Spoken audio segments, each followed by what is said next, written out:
Hi, I'm Rob Pettit, Chair of the Needham Board of Library Trustees. First, I'd like to confirm that all members and persons anticipated on the agenda are present and can hear me. When I call your name, please respond in the affirmative. For the library staff, Anne McFate, Director. Here. Dmitry Kyriakis, Assistant Director. Here.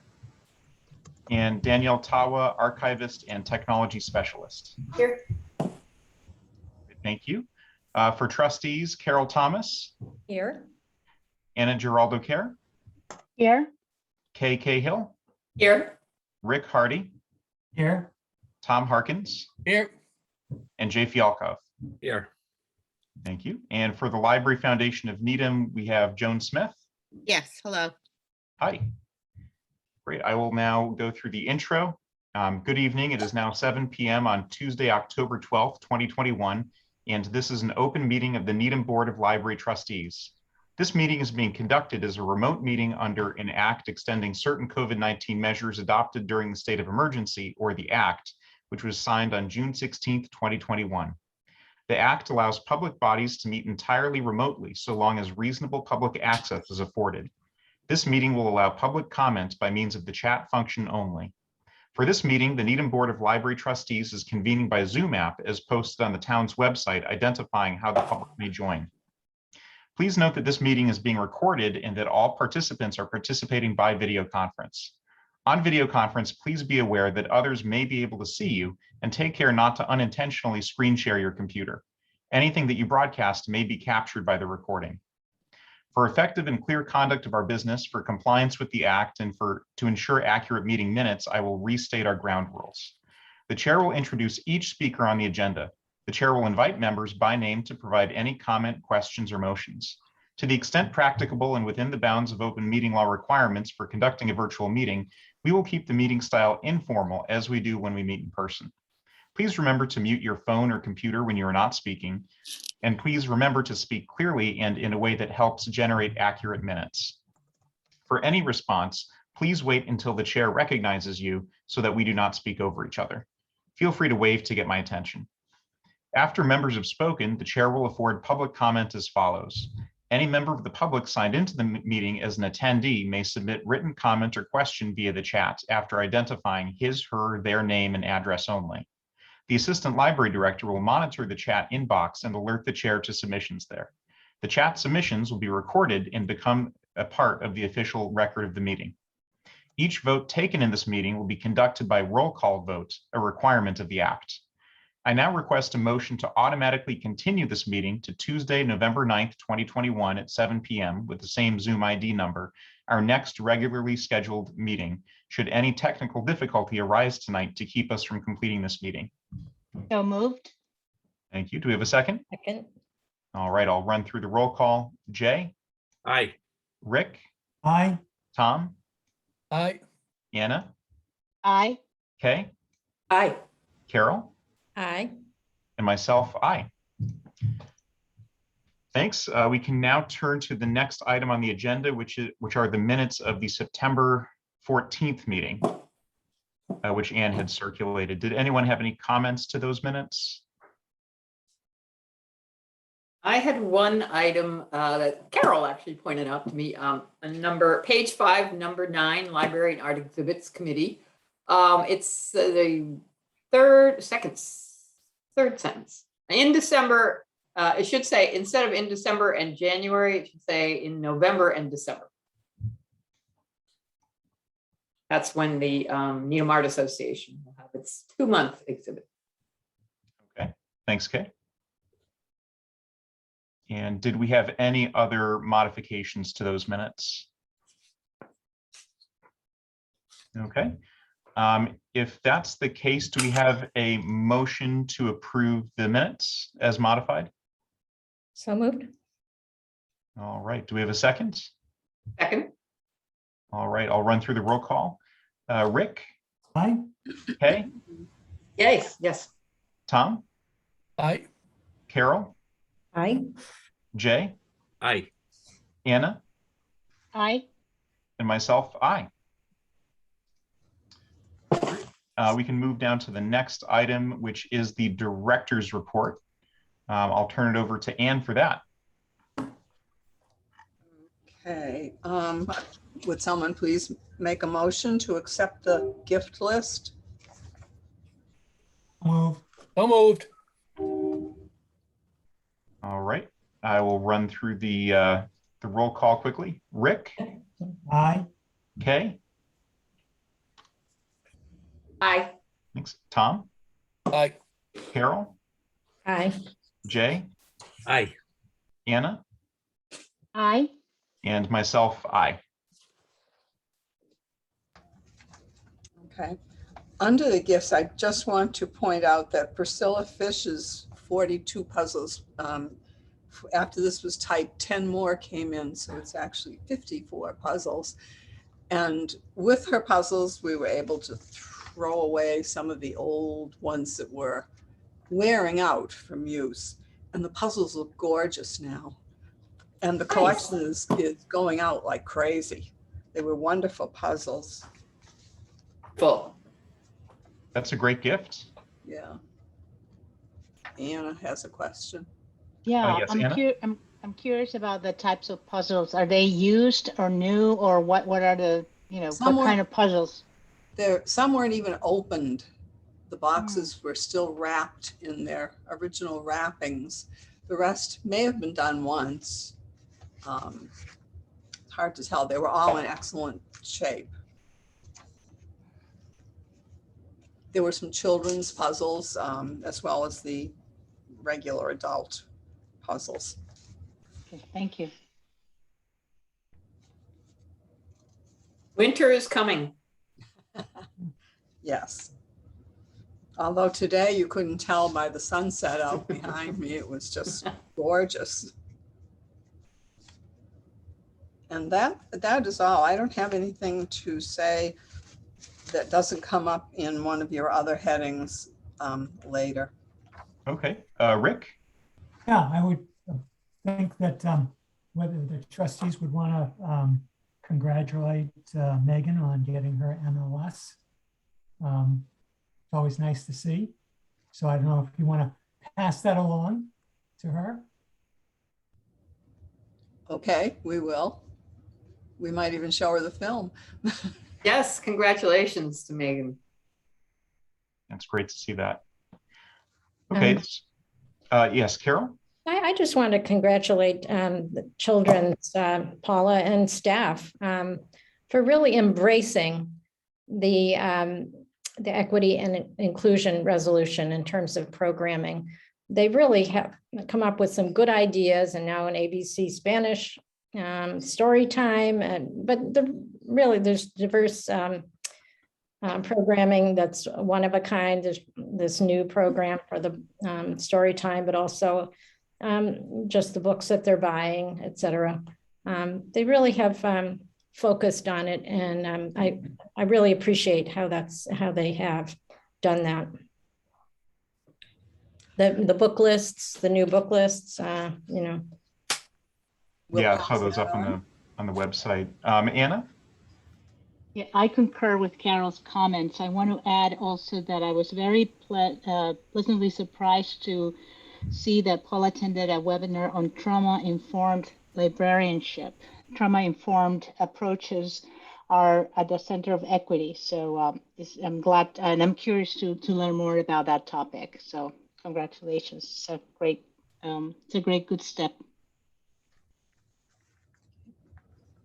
I wasn't actually trying to minimize the efforts elsewhere in the library, because there clearly have been. So I just noticed that there was such a long list of things that relate to the resolution in this particular month's report. It is great to see that tangible process towards those goals, not just having the policy up there, but seeing these concrete steps. I agree. Yeah. Rick? Yeah, I just had a suggestion for more public relations. It would be interesting if the library would post occasionally, say on Facebook or something, that, like a did you know? It's like, did you know that in the month of September, 14,000 people entered the library. That, I mean, people aren't, you know, they probably are not aware of that, and it's an interesting, very relevant and interesting factoid for folks to recognize what's happening every month at the library. So those kind of pieces of information. Okay, pass that on. Yeah, I think, Carol? although actually in truth, that's just a little more than half of what probably would have been walking through, you know, entering in a normal month or a relatively busy month in the fall before COVID. Isn't that correct? It'll be 25 to 28,000 visits. I think you were logging. So, but I also think it would be great if we could, you know, give some publicity to these new efforts like the Spanish story time and things that people might really, you know, say, here, this is what's going on in that relates to our equity and inclusion resolution in a more sort of current way, or maybe, as you say, more concretely, Rob. I don't know where you do that. Do you do that on Facebook? I'm not a Facebook person, but There have been a lot of Facebook updates lately. I'm trying to think. I think there have been some on some of the diversity and equity programming. And then, you know, and this we'll be discussing this later under the website. A bunch of us have a call tomorrow morning just to discuss updating the website and keeping it current. But there's a sort of a news section of the website that can be updated to highlight these and put a spotlight on them as well. oh, that sounds good. Yeah. Great. Anything else under that agenda item? Nope. Okay. Then we'll move to building and grounds next. Just to let you know that the cupola is going to have a major facelift very shortly, as is happening at the town hall. The same people will probably be coming here and doing ours. When they fixed the clock, I think they realized that they needed to do more than just fix the clock there. Are they gonna put the weather vane back?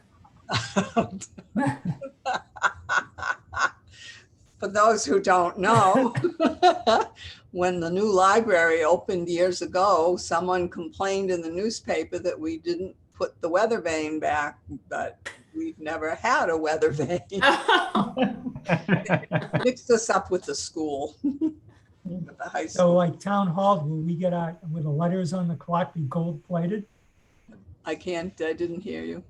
Oh, so like town hall, will the letters on our clock be gold plated?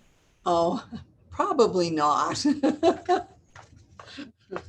I think it's great that they're doing that kind of cosmetic work. It's such a beautiful part of the building, and you know, you really want to keep it looking good.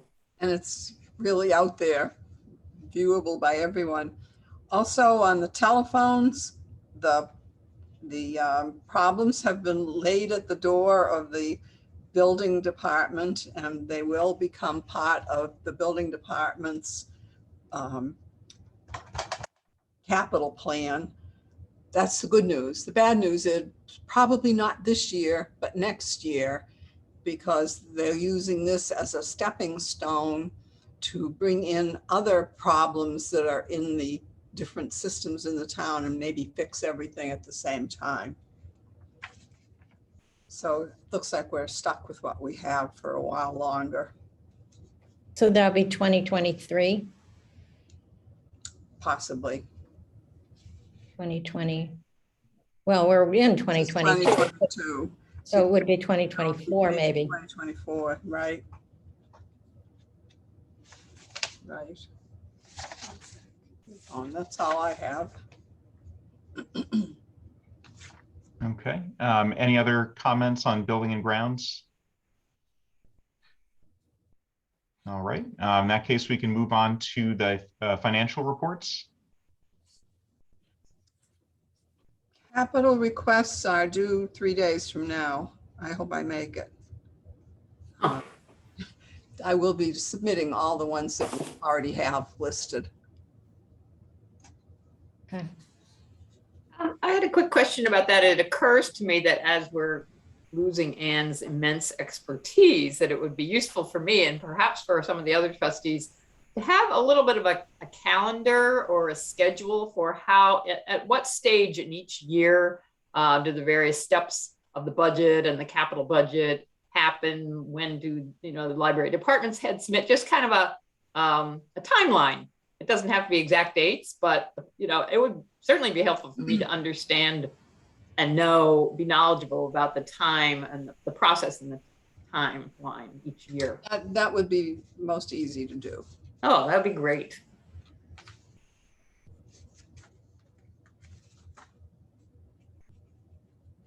All right, anything else under financial reports? Okay, in that case, we can move on to the statistical report.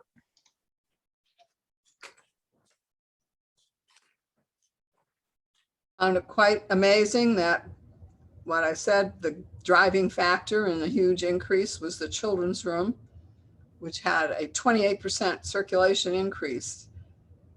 That is incredible. Yeah, it's huge. And I'm not comparing this to the year we were closed and just doing curbside service. I'm comparing today to 2 years ago. Oh, I mean, speaking personally, I brought my girls to the library the other day, and they just ran in and just grabbed as many books as they could off the shelf. They were starved for that, and really enjoyed going in there. It wasn't, obviously the toys aren't out right now, but they weren't even headed to that area. so it's your girls that are driving up the circulation. Single-handedly or Some double-handedly? percentage. Keep up the good work. That's Well, great to hear. Yes, Carol? I have a couple questions. One, are the reference staff still tracking study room turnaways? I don't think there've been any turnaways. Okay, so when it says it doesn't show any, it means there weren't Right, any? there weren't any. So they are still tracking, because I would think if we're going to Yes. be headed into a space, feasibility, it would probably be good to know whether there are or aren't, turnaways Right. from those. Carol, we're just starting to ramp up again on study rooms because they really weren't available for quite a while. We still have space most days with the 2 that we have in operation. So we're not doing any turnaways at this point. What is the scoop on the other study room then? It's being used by our young adult librarian because they still haven't gotten her some walls for the office they were going to be building her. Oh, I see. Okay, got it. And she's got to have a place to put all that stuff. Yeah, yeah. I had another thought on the form of this statistical report on circulation. The column at the top says August 2021, and then the next column says 2021 and 2020. If it could just say August 2021, August 2020, and then the third one, which is change, is like month over month, correct? Month Correct. over month change, Right. and then fiscal year cumulative change. Right. Right, that's what those mean, but it's not what they say. I keep having to remind myself why those numbers look the way they look, because that's what those columns mean. So I I don't don't, understand what your problem is. just the way the labels are on those columns, I would think that if it should mention month over month change and then cumulative, fiscal year cumulative change, that would probably be a Just reminder. revising the labels a little bit. Just revising the headers, yeah. Why don't I think why don't you send me a list of what? you think Yeah, we I can should do that. Yeah, or, fine, I can do that. Okay. Thank you. Sounds good. And one question, this might be for Danielle, on the website hits, obviously we're all curious to see what the trend is I would imagine that this new website probably or might count views differently than the old town one did. Do we have any? That's correct. Okay. So you can't really compare the numbers. Okay. So it's to some degree, it's apples and oranges. Correct. Okay. Is it with the new site, is it just only counting people when they visit the entire site rather than each page view, or? You know, it still is Google Analytics, but the formula is just a little different. Okay. But this one, we can track individual pages as well, if we so chose. Oh, cool. And I think the interesting thing will just be over time, because we've only had that page up since, what was it, early July, maybe? Correct. So it'll be interesting to see what the trend is from, day one of the site. Okay. Since we're on that topic, just Daniel, do they break it down sort of, there's a bunch of different ways that we used to break our websites down to unique visitors, length of time spent per page, number of click-throughs, there's a whole lot of different ways to slice and dice it. Do they give you that kind of data? Doesn't provide that. Our previous website did. Oh, interesting. So all you get is what? I'm getting, a list of the number of page views. Number of page views. Okay, and that's pretty much it. Versus for the home page, the kids page, so it just, yeah. Okay, so for each page you get a number of page views. Okay, all right. Yeah. I can tell you that we're doing our best to get people to go there because we're requiring registration for all programs. So they've got to go through that event calendar. Yep. Good. One other quick question on circulation. I just saw that downloadable magazines were down quite a bit. I know that we've changed platforms in the past for those. Do we have a feeling why it's down that much? I think it's just that people are not confined to home as much as they were. Okay. Yeah, I guess, yeah, I'll just keep an eye on that number. I was just curious if, if it was related to the platform or something else. But it's great to see all the other numbers getting pretty strong, especially in print circulation. I think it's just returning to what it used to be. I will say anecdotally, I think just a little bit, they did do away with the Overdrive platform. I think most people have found their way to Libby, but it's certainly possible that a lot of people who were getting magazines on one platform are kind of like, oh, I can't get this anymore. And maybe they haven't dipped into it yet. So we'll see as time develops, and we'll get a sense from reference. And Gay, I don't know if you hear that at all working at the reference desk. We are definitely telling people that they need to switch over to Libby, that Overdrive will be non-existent in a few more months. We know that there is going to be potentially an issue maybe with Kindle. We're not certain at this point. Yeah, I've heard that from other libraries. It's an issue with Kindle, I think. So all I'm saying, Rob, is it's possible. We'll see over the next month or two if it's a platform issue. Okay. I will tell you that it is going to require people to update their iOS on their devices. If they do not have the latest version, or I think it's 10 and above, it will not work, which means those people with older Kindles are going to be out of luck. Yeah. They're going to be out of luck. There's nothing we can do about that. It's simply a case of you do have to keep everything updated. I think the thing is, there are some devices where, because the device is old, you can't update to the newer operating system. And if you can't upgrade to the newer operating system, then you can't get access to the magazines. So that's possible what might be part of the issue. And that's not something we could really do about if somebody has an older device that can't upgrade to the newest operating system.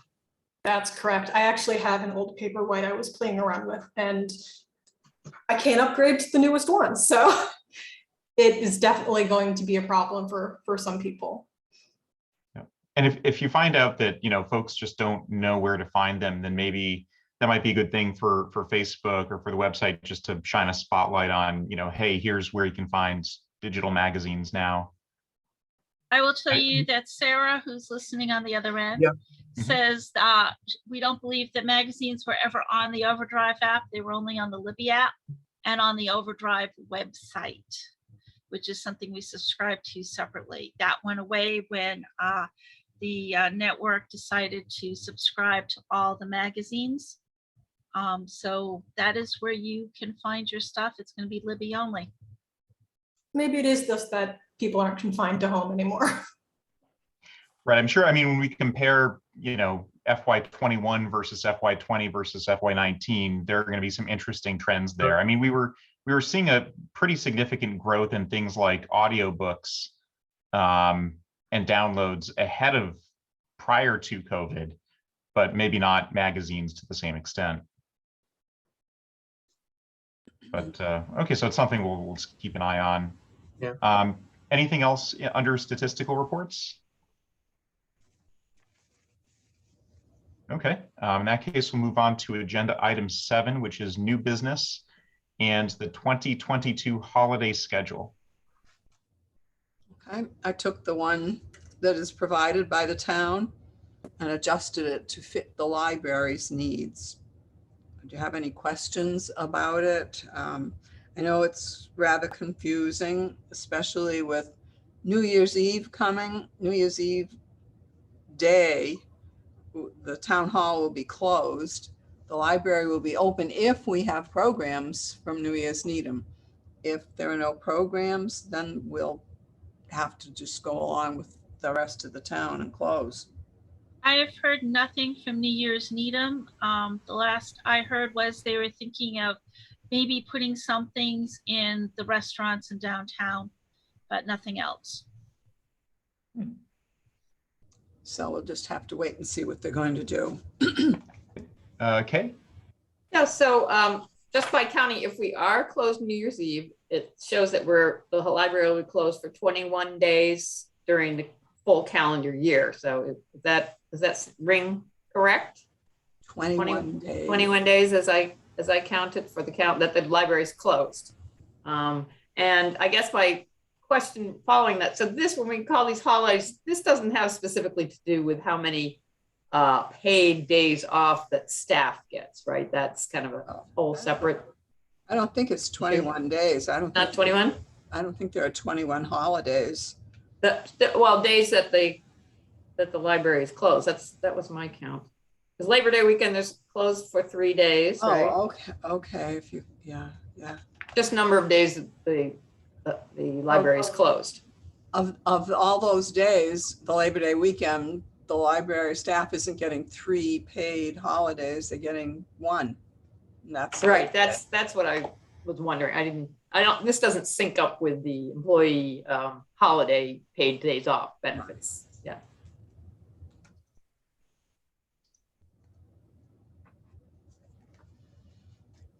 All right. Anything else under that agenda item? And do you need a We need a vote. motion? Oh, we do. Okay. In that case, do we have a motion to approve the holiday schedule as circulated? So moved. Second? Great. I'll run through the roll call. Rick? Aye. Kay? Aye. Tom? Aye. Carol? Aye. Jay? Aye. Anna? Aye. And myself, aye. All right, thanks. So we can move on to agenda item 8, which is old business. The first item to discuss under old business is the website. As I'd mentioned earlier, a few of us are going to have a call tomorrow morning to run through just a couple of thoughts about the website, keeping it updated, putting a spotlight on certain things. Kay or Dimitri, anything you wanted to add to that, or otherwise we can report back after the meeting? Yeah, we could report back after the meeting. Yeah, that would be, I mean, the basic, I think there's some, now that we've been up and running for 3 months approximately, there's still a little confusion I'm hearing about from people as to where, when we want to, let's say there's a new display put up, where can we put that on the website? Or if there's an event that we want to have special highlight on, where should that go on the website? And, just keeping the pages fresh and continually and not letting things get stale, and keeping it to be a vibrant and up to date. Each of the main pages up to date and vibrant. So we'll go through all that tomorrow morning. I have the document you sent me, Kay. You sent us. Okay, yeah, Anna had some ideas. Yep. That I passed along. Yep. Anna? Yeah, I think I'm glad that the website is on the agenda and that there's going to be a meeting to follow up on it, because the website has been greatly improved, as we know, and we've gotten many compliments from different sources. So it's a bit more of a little bit more pressure to make sure we keep up to the meet and perhaps exceed expectations, right? So a part of that makes me think of the website being like a living tool. It's not a one and done, okay? Right. Because we are refreshing content, we are keeping it relevant. So thank you for keeping it the conversation. I think this is going to be a critical piece of the library going forward. It's our main main tool to communicate to the community. So it deserves that level of importance, in my opinion. Yeah, it's a major outreach tool. Absolutely. I think part of that conversation too is just making sure that everybody who really should be or can be owning the content on each of the pages has access and knows how to update, and just making sure. But obviously, after 3 months, hopefully we have enough experience up to now to kind of take a look at it, see what needs to be done, and we'll discuss all of that tomorrow morning. Okay, if there's no further website discussion, then we can move on. We've actually got 2 strategic plan updates today. The first is from Tom. Tom, I'll hand the floor over to you if you'd like to present that, your collections update. Not necessarily. It's all there. That's the report, short and sweet. It's on the, isn't it in the documents we got? Could be. Yes. Yep. Yes, it's we in there. received it. Yes. Yeah. Nothing else to say. It just, it's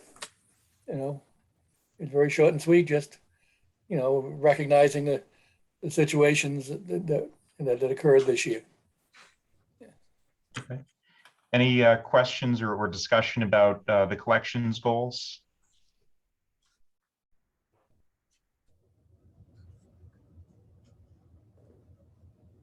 Okay. If there's none, then we can move on to the next update, which is Carol's update on facilities. Carol, I'll turn the floor over to you.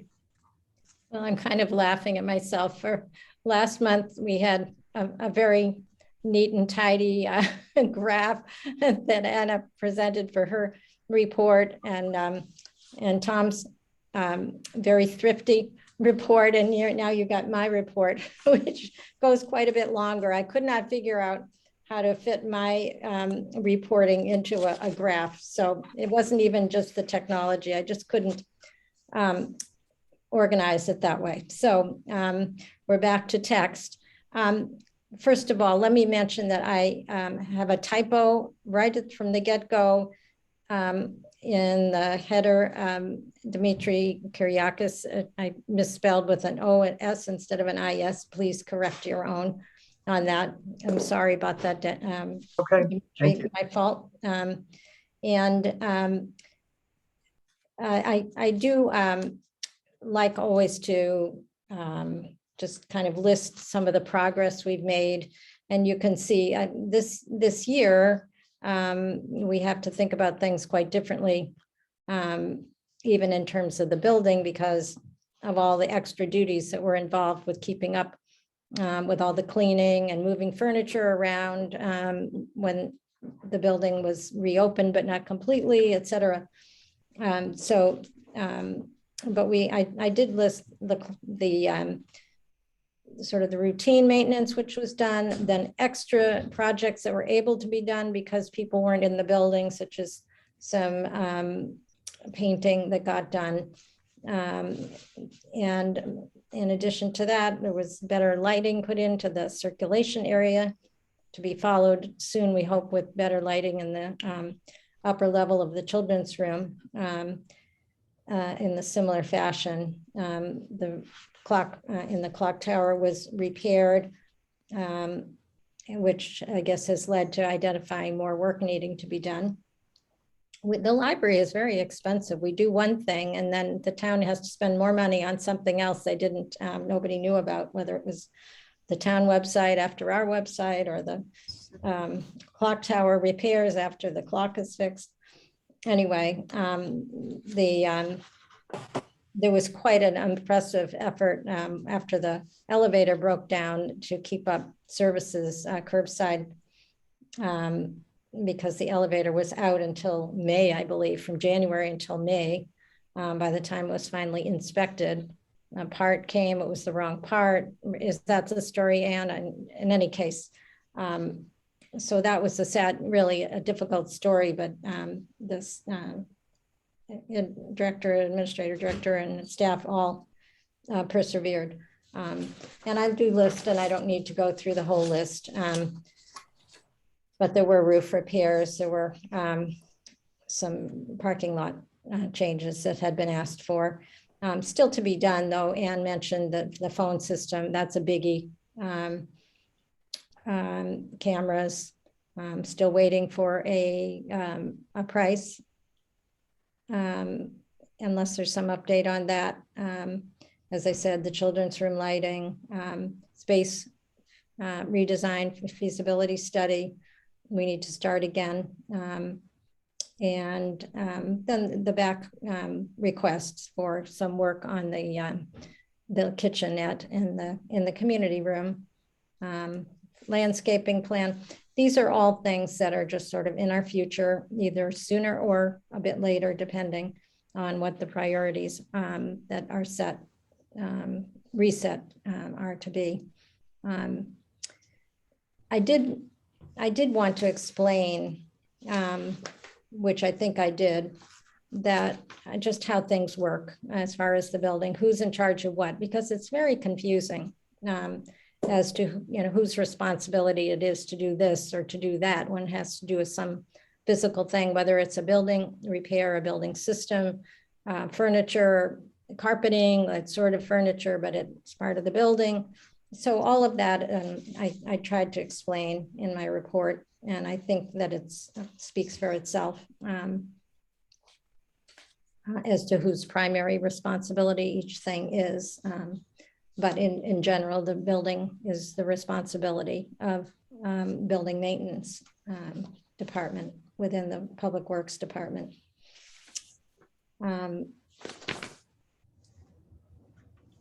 Yeah, so in the building, I guess now there is finally, and I mean, this is a great bit of news, that the town has commissioned a capital plan study, so that they are evaluating all the town buildings and their major systems and creating a schedule for when different pieces will need to be replaced or are expected to need replacement for budgeting purposes, so things don't come up by surprise. And everybody, you know, for planning purposes, it's nice to know if you're going to have something done to the building that you work in, that you'll know it's coming and can operate around that and hopefully have an influence on how it's scheduled. So that's all very positive. She described, this is Shannon Nelligan, the assistant director, described the prior approach as more reactive, which I assumed meant if it broke, then they fixed it. So this is a much more forward-looking way to operate, and I applaud them. So those are most of the things. The space redesign, I think I mentioned the contract that we had with the Collins people at UMass Boston. That contract for a feasibility study, sort of a preliminary space study, lapsed during the closure of the library. And it can't be reactivated because the man who was going to do the work has retired. So we'll be starting again. And that's, that's just the way it is. So that'll be a project to be addressed coming up. And I think those are the main things. I don't want to really take up more time than's necessary most of this is quite self-explanatory. Can I ask a question? Sure. With regard to landscaping, where I see that there's no budget, is it conceivable that perhaps a local landscaper might be willing to do this pro bono if they get some sort of credit, or, has that ever been considered? That I don't actually know that, Ann, do you? No, I don't think I've seen anybody sign out there.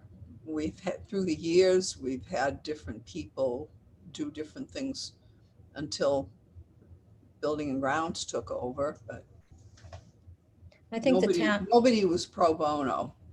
I had the same reaction also, just sort of walking around the library, and I saw, like, in maybe one of the study rooms, there was a plant of some sort, but there's not a lot of greenery, and I wasn't sure even if a place like Volante's might be willing for some sort of credit or signage to contribute some plants for inside the library or something like that. The greenery that we have inside the building, it's mostly gifts from people. Well, the Norfolk Island pine grew out of a woman's her house. She couldn't. Her ceiling was too low for it, so she gave it to us.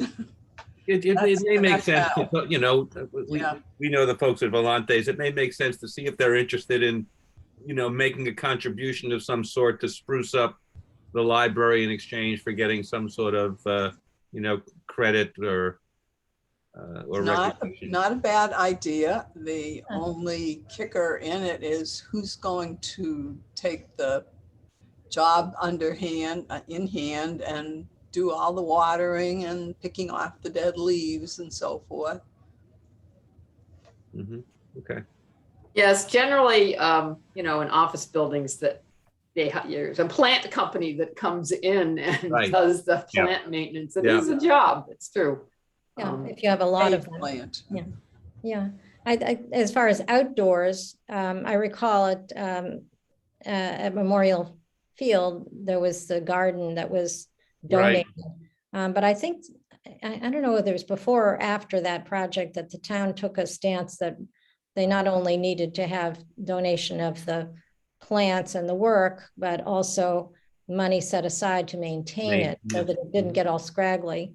And I don't know whether any landscaping company would be interested in committing to that part of it. Or perhaps the Friends of the Foundation might be interested in supporting something like that. Maybe it's actually the landscaping is a public works, Parks and Forestry division responsibility financially, not the library. It's not within our budget or primary responsibility, but it would be nice to have it look nice, obviously. They arranged for the grass cutting and things like that. And spreading the fertilizer, you can always tell when that's happened. For a week. At least.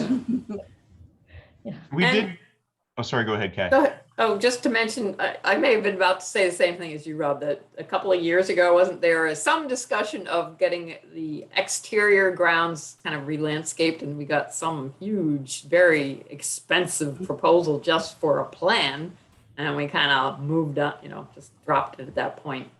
Right. But well, it wasn't our expense, but it was Ed Olson from Parks who walked around the building with Ann and with me actually to kind of examine it. And then after that, he plugged in some, a new tree where there was a dead tree or had been cut down, for instance, but the whatever little plan he had drawn up was way too expensive. What he said, quite frankly, this isn't in our budget, isn't in his budget. So no time soon.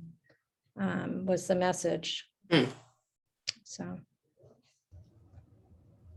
I mean, perhaps part of this is just identifying, landscape features that are not expensive to maintain. I don't know if such a thing exists. Some are surely much more expensive than others. But doesn't the garden club of Needham, haven't they done some, not landscaping, but some flower displays in the past? They're still Around doing They that. still do. Mhm. Oh, But I mean, yeah, that's- and the flower boxes, right? That's kind of a good prototype for, this is kind of similar in nature to that. Mhm. They put it up, and do they maintain those at all, or do we just So- rely on? So the garden club maintains the 2 window boxes outside the front entrance. They also provide weekly flower displays for our downstairs lobby. And they would, if we asked, do a holiday thing for our front rooms. They do this in exchange for the fact that they get to use us 6 times a year for their garden club meetings. At one time, there was a garden that they also maintained for us, but with the new building, we lost a location to put the garden back. Otherwise, they would have been still doing that. I mean, They that tried seems to like. find, oops. Oh, sorry, They go ahead, tried- Ann. They tried to find a spot around the building where they could reinstall the garden. Most Yeah. of the ladies dug up bulbs and plants and took them home and cared for them for a while, hoping to bring them back, but there really wasn't a satisfactory location like we had before. I mean, it wouldn't be a complete landscape solution, but that might be a group that has the wherewithal, the means and the motivation to help out with that type of project, at least. Maybe I think, Maybe 10 years ago. Okay. I know what the age limit of these ladies are, and yeah. Okay. Or perhaps just getting some ideas too. I remember we got some crazy quote for the just the landscaping plan. It was, orders of magnitude more than I would expect for the actual work. Right. But just to get their thoughts. I mean, if this is their interest, then perhaps they might have some ideas about what we could do and what some low maintenance options might be. Yeah, I don't know if anybody has any contacts there. I don't. Okay. So if there are no other questions, I think that's all I have. The things that are up in the air, furniture, well, we won't be looking at that until we're looking to, what the space plan might show. And, there's a lot going forward that can be done in conjunction with these items. Yeah. So, Okay. yeah, just Carol, you do mention in here this 15 to 20-year plan scheduled for replacement of major building elements. Is that something that the library should, or we, or together should try to look at? What are the things we'd like to see on that list? Well, I think the first step would be to see what this consultant puts on the list themselves. And make sure we get a copy of it to evaluate, make sure the library administration has it to not only, review for adding something, but also just to be advised to what, might be coming down the pike. Yeah, because the front library, or the library consultant, Maxine Blois, she walked in, and one of her first comments was that the back lobby on the lower floor is sort of gloomy and depressed looking. So, that's been sticking in my mind about, it's possible some sprucing up of that. That's the gateway to the library for most people these days. Well, that may be true, but I don't think that's the type of thing that this study is going to include, because I doubt that that is a major building element. You know what I'm saying? They're probably talking about guess. when is the air conditioner, the chiller is going to go, and when do they have to replace the, As expected opposed to lifetime as of aesthetic. so long. And when, I don't think they're really talking about the finish work. And there are a lot of these things that are going to, that type of thing might well be within building maintenance as a budget to improve on, just the way they're improving the children's lighting and the lighting and circulation, which has actually already been done. Technically speaking, in 2026, the building will be 20 years old, and the town will be eligible once again for a building grant if it's deemed. And depending on the new director, that's a project you want to get into. Some towns have done that, especially down in Connecticut, where Maxine is from, where at that point they look at, and that's a lengthy process, as you all know, in and of itself, which would be a 10-year process. But that's going to be in combination with a building consultant, let's say, in terms of, like in Wellesley's case, they went with this $3 million plan that modernized it to the point, to your point, Kay, of changing some of the insides, Mhm. So Yeah, that might be worth, that's a longer term discussion, but. Yeah, but I don't think that's what you're going to see in this plan. Okay. That's No, commissioned. That's not Right. that wasn't the object, I don't believe. Okay. All right. Any further discussion on that update? All right. Thanks, Carol. In that case, we'll move on to the equity and inclusion resolution. We had discussed some items earlier, but any further updates on that? Yep, Anna? Yeah, wanted to mention to the board about the opportunity to collaborate with the Needham Diversity Initiative. Once again, they are hosting their 10th annual summit, November 14th, and they've asked us to be co-sponsors, meaning that we would, the library rather, would be helping them promote the event. So there'll be some posts on social media, perhaps the website as well. And the library doesn't need to do much, just promotion, and hopefully some of us could attend as well. The forum is going to be virtual for about 2 hours from noon to 4 on November 14th. In the past, Anna, the library always had a table at that event. Right. Now, because it's virtual, what they're doing, Tom, is last year they had our logo along with other sponsoring organizations. So that's how we get some exposure. And if we want, we can provide them with links to the book lists that are already housed in the website. Good idea. That is some, yep. Right, we only need for us to approve that we can want to be sponsoring. So I'm going to make a motion to be a sponsor for the upcoming November 14th Needham Diversity Initiative. Yeah, and second, and just a comment, because I've signed up already, partially because we're actually listed presently as a co-sponsor. And so I think it's important that the trustees We catch up. Since we're considered a co-sponsor and we're already up on the website. Well, I'll tell you that there was this request came maybe 10 days ago, and I just didn't feel like we needed to, have a kind of do a roll call or a vote, and we could wait until the monthly meeting, and they were okay. But they're really eager, and I will text them after this meeting to let them know. So, what yes, do we Carol, need to do?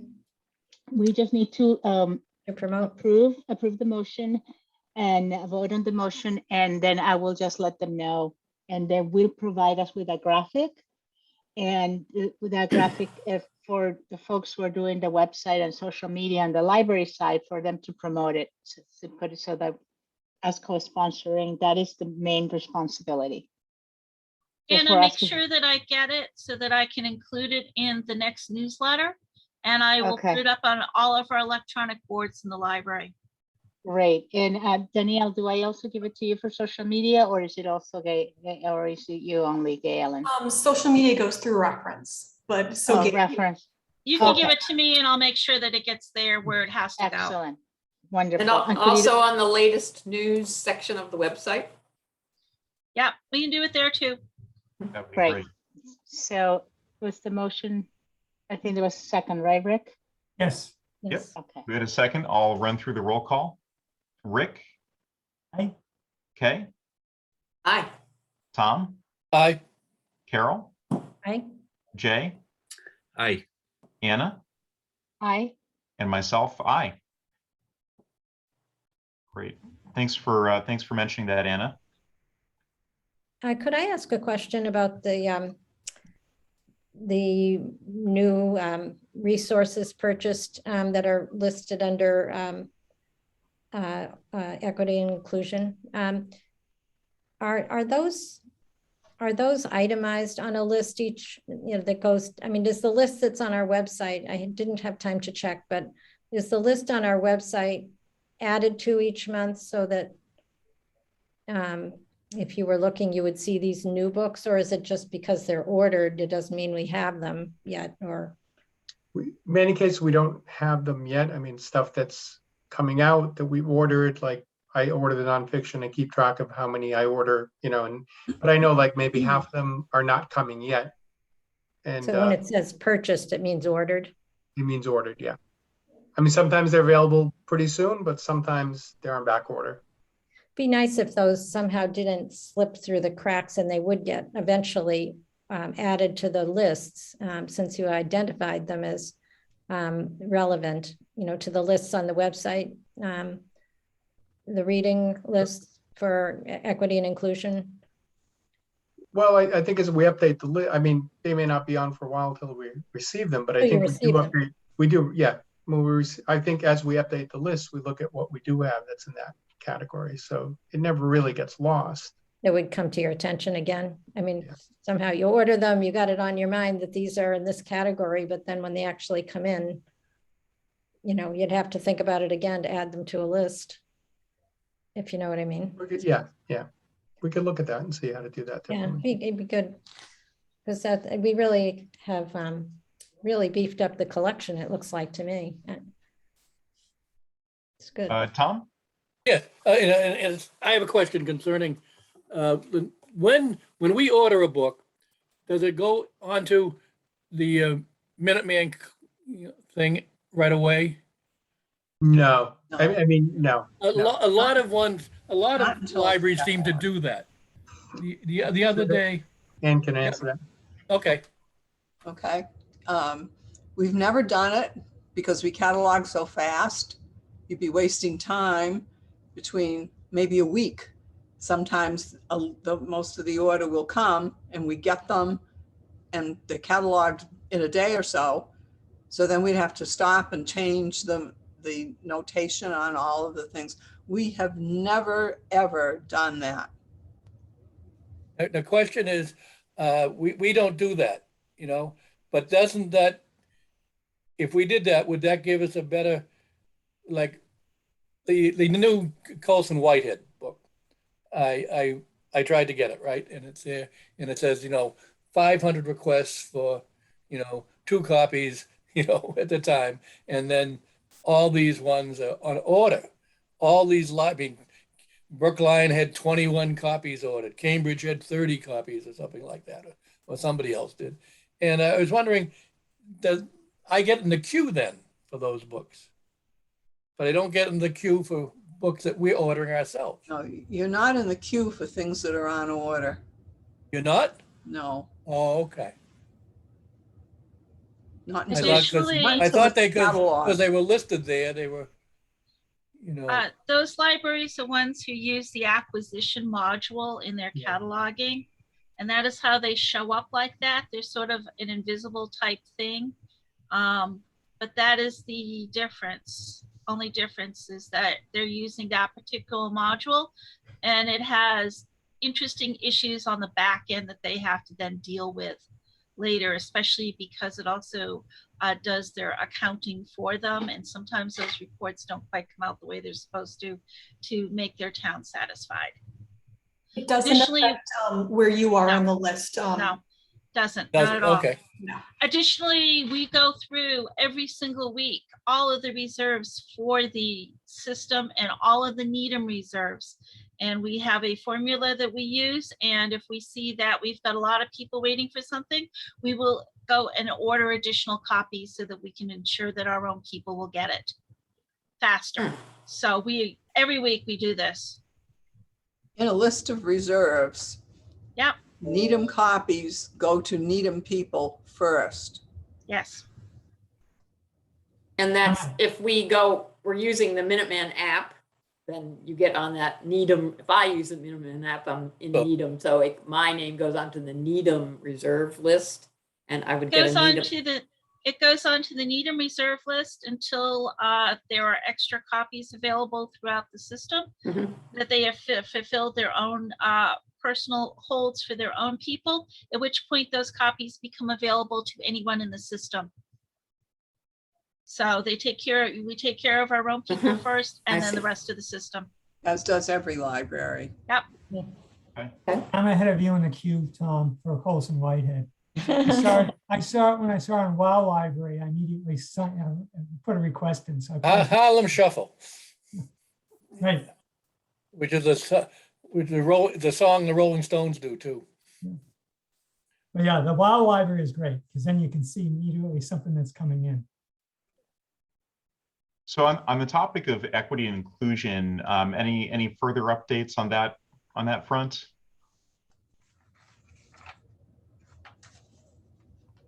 All right. Rob, just a quick Yes. plug, just a one last plug for attending the summit. The keynote speaker, Gary Bailey, is terrific. He actually is working with the Needham School District, and I know him personally. He's a terrific speaker. Even if you cannot make the whole 4 hours, see if you can attend that portion. It'd be Okay. good for us to show our names on the list. Yeah. Absolutely. The next item under old business is marketing and outreach. Are there any updates on that front? No, just the prior comments about posting interesting information. Yeah. And Anna? Yes, I'm curious. It's more of a question. I know there was the Needham Harvest Fair, October 3rd, and I was wondering if the library participated. Okay. I believe that Well, was the maybe day that- that the Friends Book Fair was going on, as I recall. Okay. Oh, Same that's weekend. true. The foundation did Okay. have a The table. foundation, okay, the foundation. All right. Joan can report on that. Okay, great. Yeah. Yeah, I was wondering, I didn't see the name. Okay, thanks. Yep. All right, in that case, we can move on to the next item, director search update. We all have the update because we were all there on September 29th with the next director selected. I believe Kim's first day will be November 1st. Dimitri, is that what you've heard? I've heard it's not going to be before Ann leaves, so they haven't determined her first day yet. Okay. I assume they have to set her contract and then she has to give her notice at her current library. So they don't have a date for us yet. And I was going to ask if you've heard something different than we have, but that's what we've been told. Okay, I have not. I'll reach out to Katie right after this. Okay, all right. We should probably mention for any members of the public who might be attending this meeting that it is Kim Hewitt, the current manager of circulation for the Waltham Library, was chosen by unanimous vote of the trustees at a public meeting, last week, right? A couple of weeks ago, and I believe that was conducted as a hybrid meeting, so I believe the recording of that should be online as well. All right, the next item under old business is large crowded meetings in the community room. I believe we can probably table that because we had discussed that at the last meeting and agreed that we couldn't really promise to have those spaces available. So for an update on that one, I have not heard anything more from New Year's Needham. As I said, I believe they're downsizing or reconsidering their options. For the Art in Bloom, they are still going ahead with their program. I have warned them that there is a chance that we may not be able to be their host, and we're not going to know until sooner to their event whether or not we will be able to accommodate them in their numbers. I have advised them that they should think about a backup location. But at this point, they are still on our schedule to happen. And I will be bringing this up probably in February to you, or maybe actually January probably, so that we can take a look to see where numbers are going and whether this is something that we actually can do. Okay. And Kay, did you have something? Yeah, I just would want to encourage us to kind of find creative ways to have some of these events, maybe by scaling back in the number of people who attend, or allowing, a relay, a certain number of people entering, and smaller groups at a time, circulating people through, or some version of that. The third round of vaccines is coming through soon, is already underway, and will be coming through for Moderna. So, I think it would be a good thing for us to try to get back, at least in, more controlled form for some of these events. I will definitely be talking to Art and Bloom and telling them that they will be using a different layout. They will not be able to squish as much stuff as they have had in the past in the community room. We've had some layout changes in the upper floor, specifically in the Bosworth room, that would allow us to put their demos up there in a safe location. And we just may, depending on what the new director decides, just give them a few more tables for people to set up displays at, so we can spread it out a little more. Regardless, and I will also be talking to them about their Sunday reception, and say that they may want to skip that this year. That's a lot of people that gets crammed into that room, one. and I would prefer not to see that. Yeah. Okay. Well, it sounds like, some version that does not expose people to safety issues would be a good thing to do. No, we're going to spread it out. I'm going to see about spreading it out as much. They may not like it, but I will tell them that that is one of the prerequisites if they are going to be here at all, that they're going to have to rethink some of their things. The message on the New Year's Needham that we agreed to give Gay Ellen was that we would be willing to pay for the events, even if located outside the library, so long as entrance was free for the Needham Free Public Library. Correct. And I have heard nothing from them. Okay, yeah. So as far as I know, they are not doing their full spread, if they're doing anything at all. Okay, got it. Next item under old business is security cameras. Danielle, were there any updates on that front? Yes, so we actually just got back a quote from Stanley. Dimitri and I both looked at it. I believe it's an additional 10 cameras. I think so. 22? 22 altogether, yeah. Correct. And 22 new cameras or no, 20 altogether. altogether? Got it. I think it's Danielle's an additional 10 or 9. I remember, I forget now. Additional 10, some of which are dual lenses, so we can have, they can be looking in multiple directions without adding to the cost. And I think we have 2 out on the outside of the building, right? I believe it's 2. Yeah. So the total quote came to $23,500. It's comparable to what other area libraries have paid for a similar upgrade or system. And I mean, it falls in line with what other libraries have spent. So it's not $23,500 is a pretty good quote with everything that they're adding in for us. This will be the panel as well as the cameras. Yep. Yeah. Okay. What's the next step here, or the time frame? Well, I don't know. I mean, I guess the question is, where's the money coming from? I was just going to say, how are we paying for it?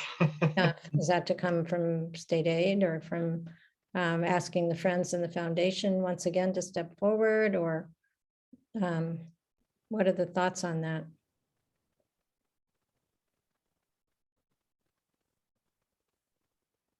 Tom? It looks like she's pulling out some. I think it's a good use for state aid. If we want to, it's something for the library that, the town isn't going to do. well, the town's going to do it, but it's through state aid. And I'd rather not take it out of trust funds. And I don't want to ask the Friends and Foundation for anything else right now. They've been very generous with, the things they've done recently, and I would prefer it to come out of state aid. I tend to agree with that. And the Collins Center space study, which is not going to take place, there'll be something in its place eventually, but for right this minute, that was earmarked for $12,000.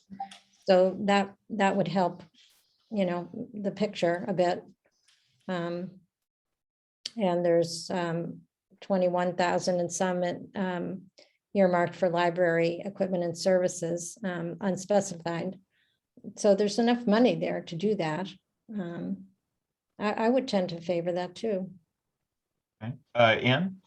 When you say 23.5, are you saying 2,300.05 or 23,500? 23,500. That one. Okay. It's important to note in terms of capital planning. You're talking real money, So Yes. a significant reduction from what was the initial about 120 or 125 was what the other vendor, our original vendor, gave us for a quote. so it's great. We're Wow. down to about a fifth of that amount, which is incredible. I mean, it's It is. incredible how much fluff is in some of these estimates. And by Well, they want- comparison's sake, it's like I said, right in line with what some of our neighbors who have done upgrades have paid. So it's not, And they had several good ideas as well, Okay. how to improve the technology of it. Yeah, Okay. I mean, if we were to ask the town to do it, we'd have to wait because it'd have to go into the capital budget, which means we'd have to wait a significant amount of time. So this would be an appropriate use of state aid I to agree. do this. And also, will this be able to be something that when we meet with the FinCom, we can, because they're always asking, they don't like having the state aid money sitting there unspoken for. So this is a significant thing that we could point to.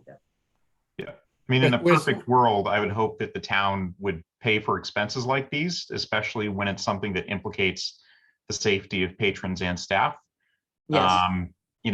I think this goes to, for a lot of things with town expenditures, they should be more proactive and less reactive, because when you have to be reactive due to the budgeting system, you have to wait, a year plus to actually get what you requested. But I would support state aid too. And this would be a good example to FinCom of, okay, well, if we move some of these things that really shouldn't be state aid into the regular operating budget, this is something where the town would realize the savings because it's not coming out of town funds. Ann? I look at the state aid statement and there is $21,600 that is not being used. It's that's sort of our little catch-all place. So I would say that. And I would also say that from what I've read from budgets from the MBLC, your state aid payment this year will probably be a little higher than last year. Last year was $45,000, and so this year will probably be more. Good So news. I would approve state aid for this too. I believe because this is over $10,000, this will be subject to RFP procedures, as I recall.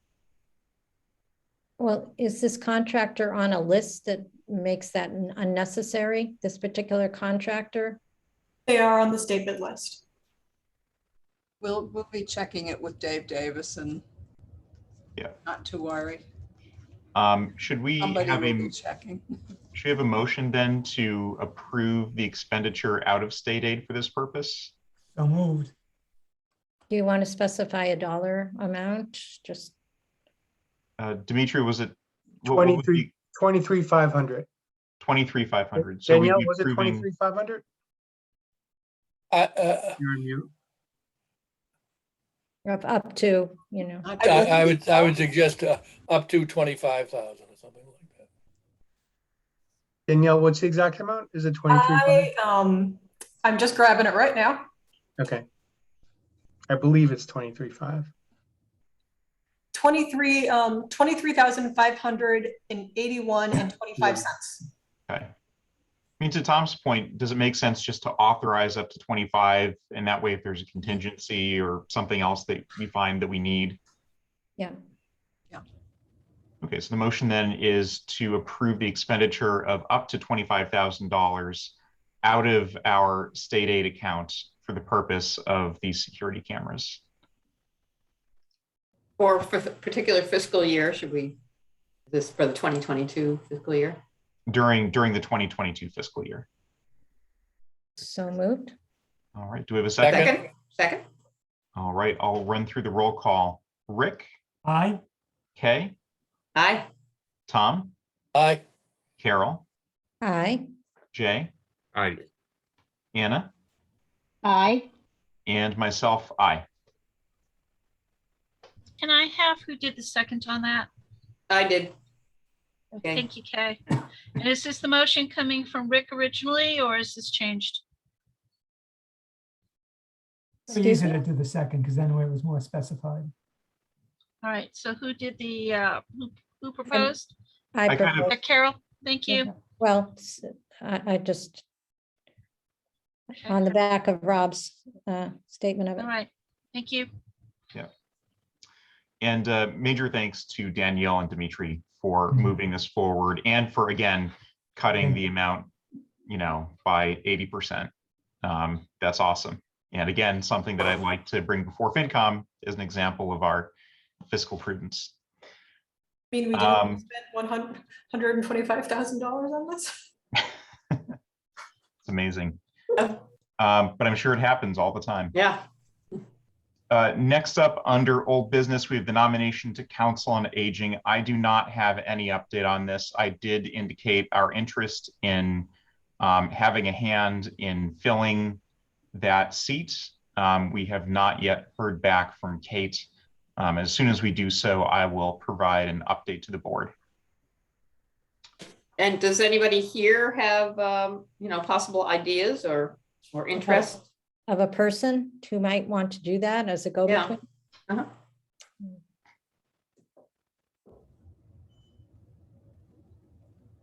I don't.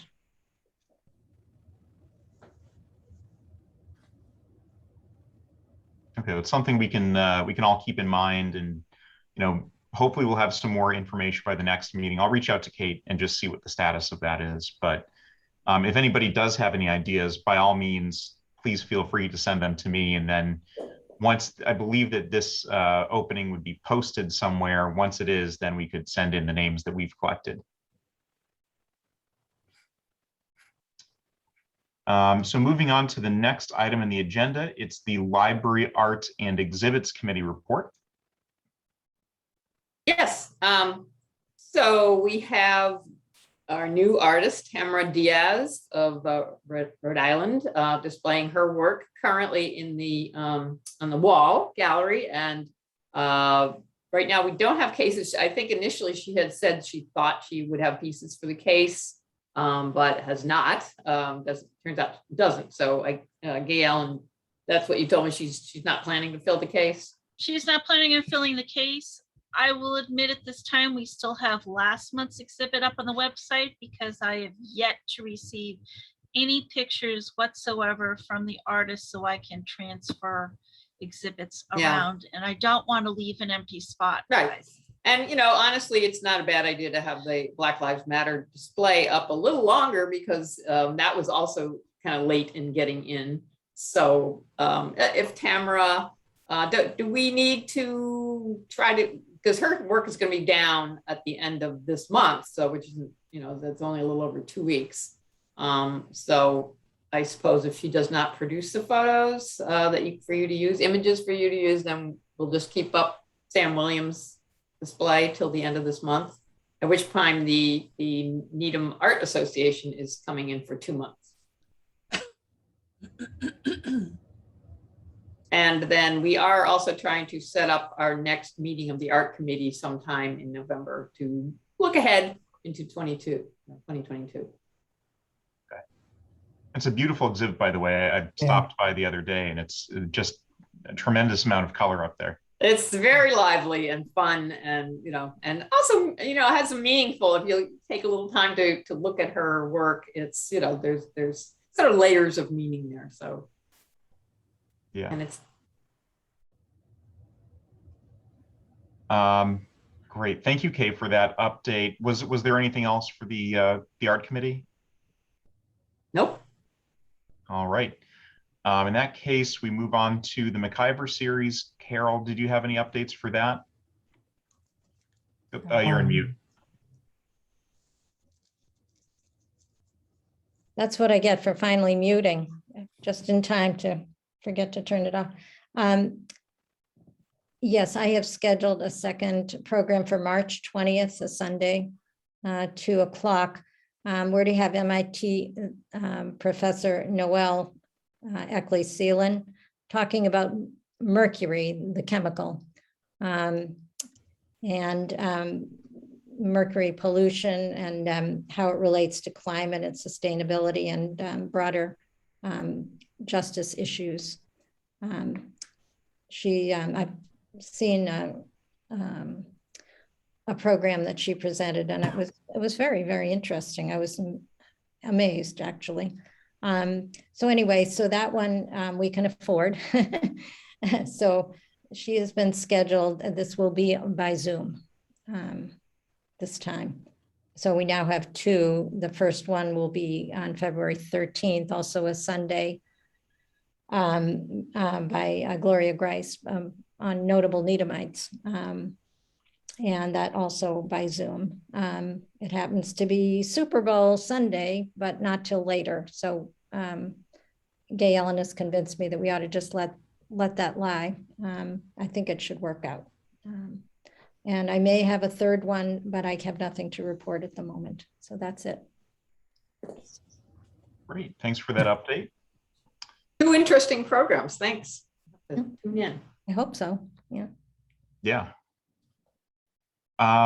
Next up is Friends of the Library. I know, speaking personally, I'll be hosting a Friends program this coming Sunday with Dan Barbarisi, who's a local Needham author, in his book, Chasing the Thrill, which is about the treasure hunt out west that concluded a few years ago.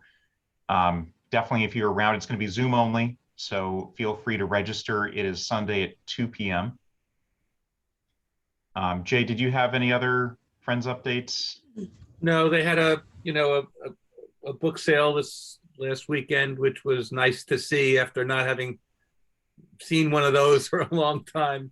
It felt good to watch it. It seemed like it was a good crowd, at least when I was there.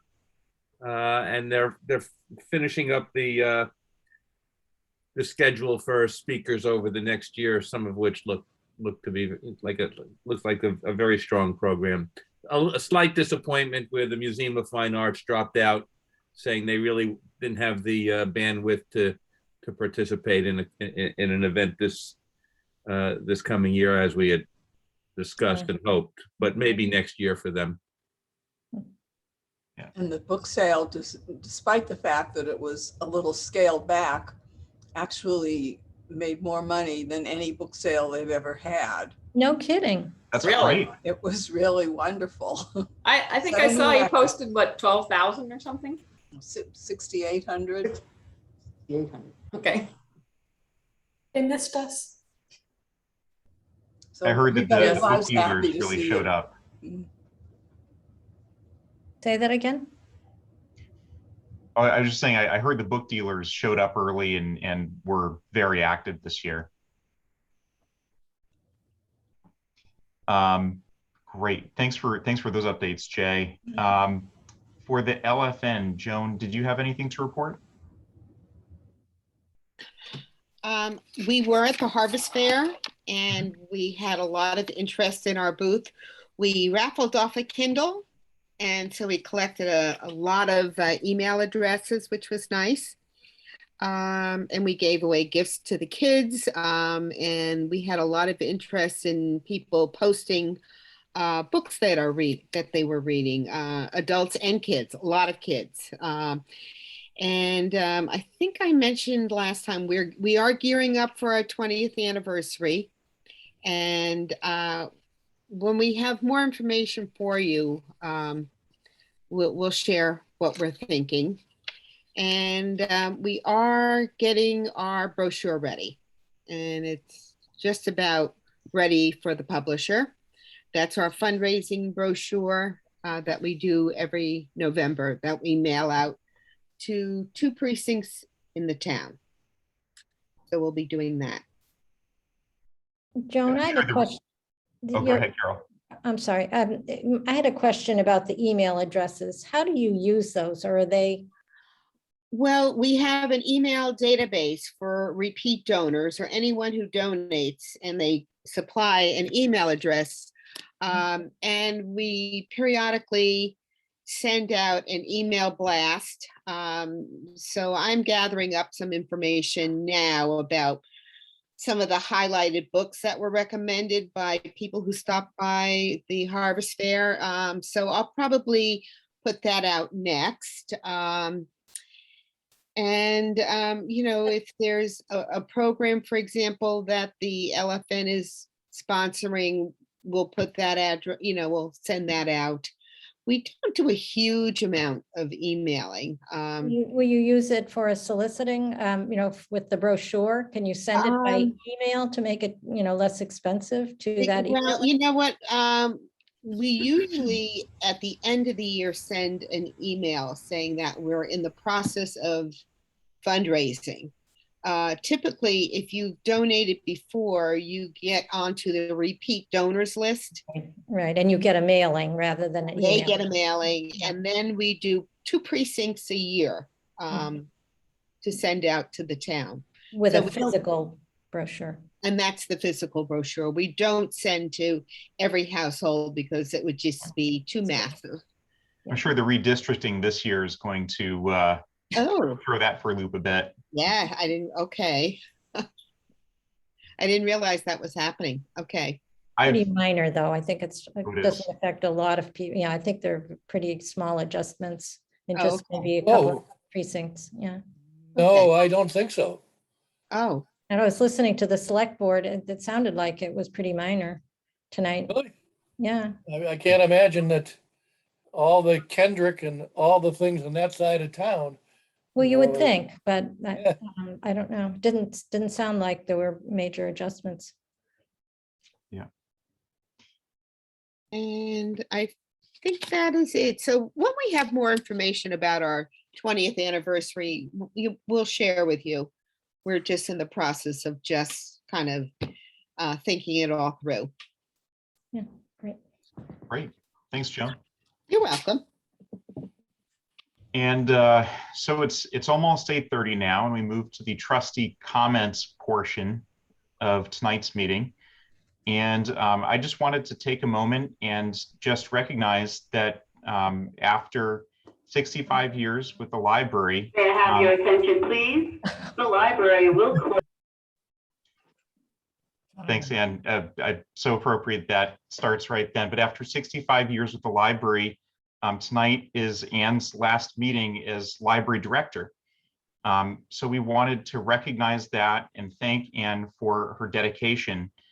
And so I'd like to, as a small token of that, propose some resolutions for approval by the trustees. And these are resolutions that have been reviewed and commented on by all of the trustees. So I'd like to go ahead and read through these, which will be entered into the minutes of the meeting. You will send me those, right, Rob? Yes, I have them in a Word document, and I will send them promptly after reading them. Whereas Ann McFate started her career at the Needham Free Public Library in 1956, beginning with cleaning tables and progressing to the positions of page, junior clerk, senior clerk, and circulation supervisor. Whereas while continuing to work at the library full-time, Ann attended college, receiving her BA from Northeastern University and her MLS from Simmons College, after which Ann continued to progress to reference librarian, reference supervisor, and assistant director. Whereas Ann was appointed as library director in 1992 and has served continuously in that role since then. Whereas under Ann's leadership, the library achieved several major milestones, including expansion of the library's digital offerings, building the first Minuteman database, and a significant increase in circulation.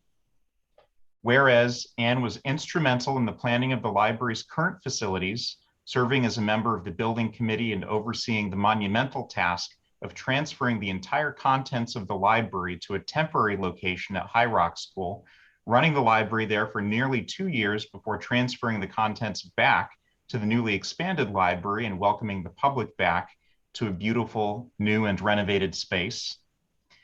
Whereas Anne capably led the library through the unprecedented challenges of the COVID-19 pandemic, coordinating a widely popular curbside pickup program before reopening the library in June 2021, which efforts ensured that the library continued to remain a visible and thriving community resource despite limitations on physical occupancy. Whereas after, and this is in bold and underlined, 6.5 decades of service to the library and the town of Needham, Anne will retire from her position as library director in November 2021.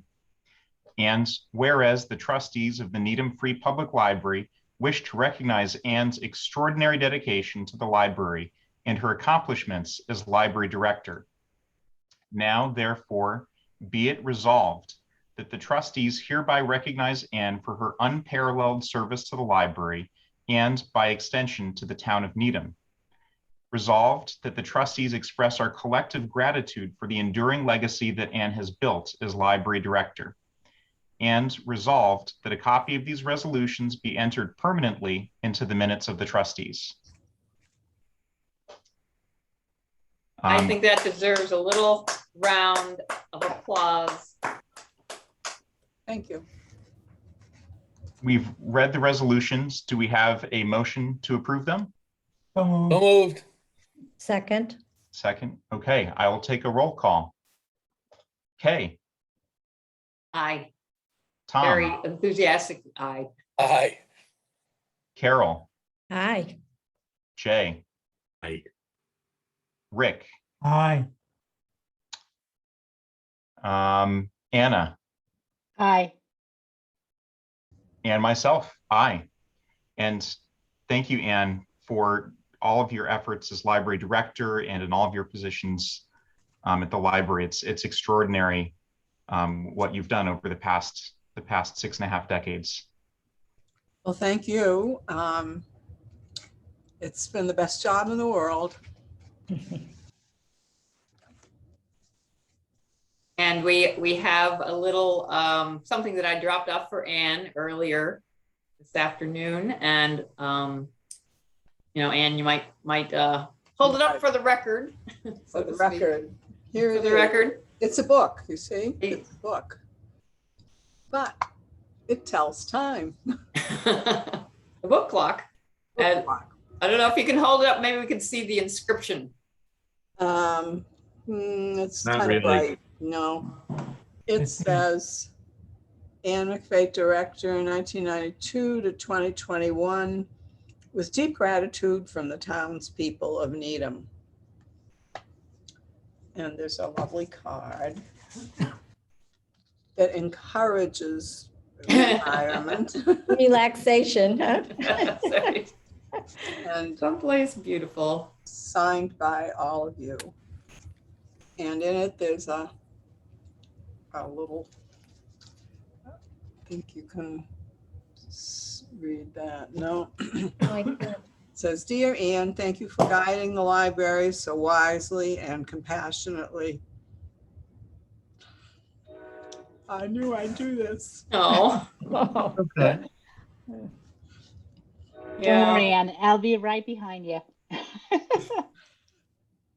Through, oh, I can't see it. Through decades of change, periods of uncertainty, and many moments of joy. The trustees. Here, do you need a tissue? Yeah, right. And many thousands of train horns. Actually, I did better than I thought I would. Thank you. And we're going to be having an event. The town and the Friends and the foundation and us as trustees are all helping out with an event on November 2nd from 4 to 6 p.m. in the community room. So for all of those who can make it there physically, certainly hope to see you there, where we can be there to thank Ann in person. Thank you. Thank you, Anne. Thank you, Ann. Thank you, yes. And with that, do we have any further trustee comments? Yes, Anna. There is October 16th, there is a Greg Shasko Memorial. Yes, Saturday. Saturday, yes, I am putting the information in the chat again. Great. Thanks, Anna. All right. Any further comments? In that case, do we have a motion to adjourn? So moved. All right. Do we have a second? Second. Great. I'll run through the roll call. Carol, Aye. Jay, Aye. Anna, Aye.